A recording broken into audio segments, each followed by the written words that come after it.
Pessoal dos segundões, olha só, aula de hoje, boa tarde a todos. Continuação da aula da semana passada, vamos falar da Revolução Industrial Inglesa.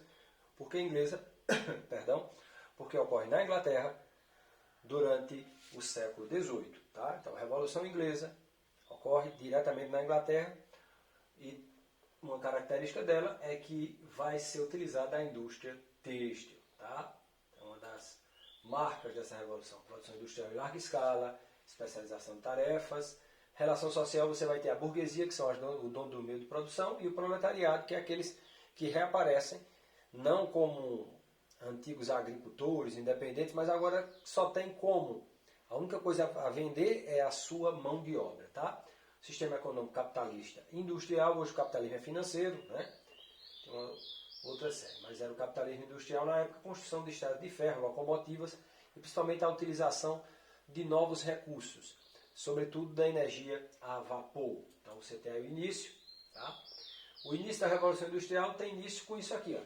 1698, um escocês chamado Thomas Newcomen drena a água acumulada das minas de carvão, né, e cria uma máquina movida a vapor. Essa máquina patenteada por James Watt, que foi a primeira máquina a vapor. Na realidade, Thomas Newcomen é quem cria, né? Quem leva a fama, James Watt. Tá? Então, pioneirismo inglês, porque a Inglaterra sai na frente. Então, lembrando, a Revolução Industrial ocorre quando? Século XVIII, na Inglaterra, utilização principalmente da mão de obra em larga escala, daqueles agricultores que vinham da região rural inglesa por conta da lei dos cercamentos. E a Inglaterra tinha o quê? Tinha o acúmulo de capital. A Inglaterra tinha uma lei, que é, olha aí, lei de cercamento, está dando para ver, disponibilidade de mão de obra. Por quê? Porque grande parte tinha havido uma reforma agrária às avessas. Reforma agrária é quando você tira a terra de grandes proprietários ou desolutas e distribui com o povo. Na Inglaterra foi o contrário. Você pegou a terra dos pequenos e deu para os grandes. Lei do cercamento. Cercou, construiu um aparato judicial, né, dizendo que era a lei na base da escritura, mesmo quem tinha quem mandava, e aí acabou. Jazidas minerais, a Inglaterra tinha e também tinha nas colônias. Supremacia naval, tinha a maior marinha mercante do planeta. Desenvolvimento tecnológico, acabou de ver aí, Thomas Newcomen, o James Watt, uma lançadeira volante, a ensiladeira, quer dizer, você vai ter uma série de máquinas criadas nessa época. Fases da Revolução. Então, por que a Inglaterra saiu na frente? Vamos lá? Acúmulo de capital, lei de cercamento, disponibilidade de mão de obra, jazidas de minérios, supremacia naval e desenvolvimento tecnológico. Fases da Revolução. Quais são as fases? A primeira fase limitada basicamente à Inglaterra. Tá? Indústria têxtil, o que é isso? Indústria de tecido, fabricação de roupa, tecido. Utilização de carvão e do ferro, tá ok? 1860 a 1900 é a segunda fase da Revolução, ela vai para a Europa. Então a primeira fase, que é chamada de primeira revolução, é inglesa. Indústria têxtil, aperfeiçoamento das máquinas a vapores, utilização do carvão e do minério de ferro. Segunda fase, que vai de 1860 até 1900, é a fase das inovações tecnológicas. Vai entrar em cena o aço, vai entrar a eletricidade e o petróleo. Tá? Novas formas de energia vão ser utilizadas. Desenvolvimento de telecomunicação também aparece. A invenção dos telefones, essa coisa toda, aparece no final do século XIX, começo do século XX. Terceira fase, aí começa o século XX mesmo, se traduz pelo impacto das tecnologias, microcomputador, microeletrônica, robótica, e aí nós já temos agora já nas décadas de 80, 90 do século XX. Né? Lembrando que nós estamos no século XXI. Tá? Então observa só impactos da Revolução Industrial. Claro, a Revolução teve problemas sociais graves. Aqui você tem fotos de meninos trabalhando. Então você tinha trabalho infantil e esse menino não era remunerado, ganhava mal, às vezes não ganhava nada. O trabalho era semi-escravo.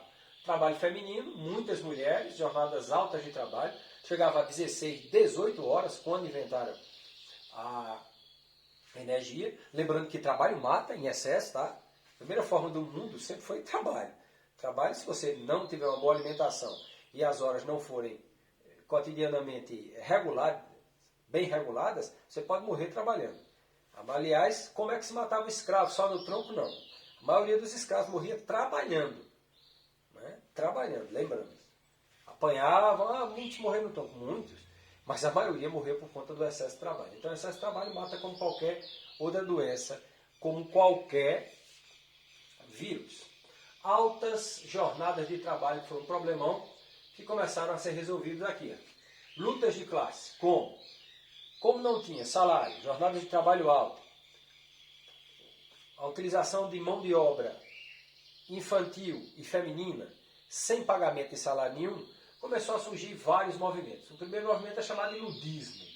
É um movimento estranho, onde eles pregam a quebra das máquinas. Né? Ninguém nem sabe se esse não é de Lude, que deu origem a esse movimento, dizem, e esse nome ludismo, ele existiu de fato. Fato é que tinha realmente um grupo de operários que quebravam as máquinas porque achavam que as máquinas eram responsáveis por tudo de ruim que tinha acontecido com eles.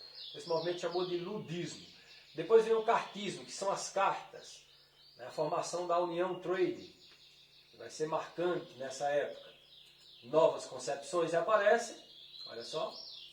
E aí você tem o liberalismo econômico, com Adam Smith. E o que é o liberalismo econômico? Essa coisa da propriedade privada, né? Uma certa vez o menino disse: o senhor é de esquerda ou de direita, professor? Eu digo: olha, eu nem sou de esquerda nem de direita. Por quê? Se você me disser que eu sou de direita, eu posso ser, porque eu defendo a propriedade privada, como Adam Smith defendia. Né? Eu defendo também a liberdade e os direitos, as minhas propriedades que eu tenho. Né? Mas também posso me dizer que sou de esquerda, porque eu defendo também a valorização da classe trabalhadora, a diminuição da jornada de trabalho. Então isso depende dos pontos de vista, tá? Não entre nessa ondinha não de eu sou disso, daquilo, porque você não é. Não, né? Não tem como você ser o fim de todas as coisas só numa. Nós somos bem mais do que isso. Mas só para entender um pouquinho dos capitalistas, Adam Smith, Thomas Malthus, David Ricardo, são responsáveis, são os teóricos do chamado liberalismo econômico que surge nessa época. Do outro lado você tem o socialismo científico, que aí Karl Marx e Friedrich Engels, na sua obra, ele, Dialética, Natureza, ele vai dizer de onde surge uma série de coisas e por que os ricos são muito ricos. Marx descobre isso, justamente pelo salário não pago. Né? E aí ele vai falar, claro, aí é uma tese, ele vai criar aquela tese de que tem que haver uma revolução proletária para destituir a burguesia do poder, para que chegasse os bonzinhos, que seriam proletariado, nem sempre foram bonzinhos, mas com certeza os capitalistas também não foram tão maus, mas também não foram tão bons. Né? É uma relação de poder. Mas para falar desses caras, você só pode falar de algo se você ler a respeito, tá? Não tem como você se informar só pelo WhatsApp nem o YouTube. Tem que ler, né? A não ser que você baixe o livro pela internet, tá? Só um recadinho.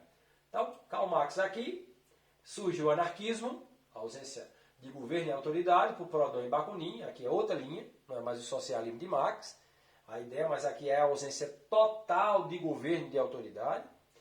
E o seu social, ou o socialismo cristão, que critica a exploração, é um documento da própria Igreja Católica, né?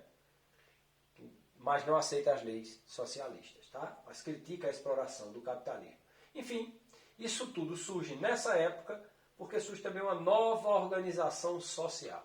Essa nova organização social vem com a Revolução Industrial, que começa na Inglaterra no século XVIII, ok? Boa aula, bons estudos, fiquem em casa, fiquem com Deus, tudo de bom. Semana que vem a gente regressa, ok?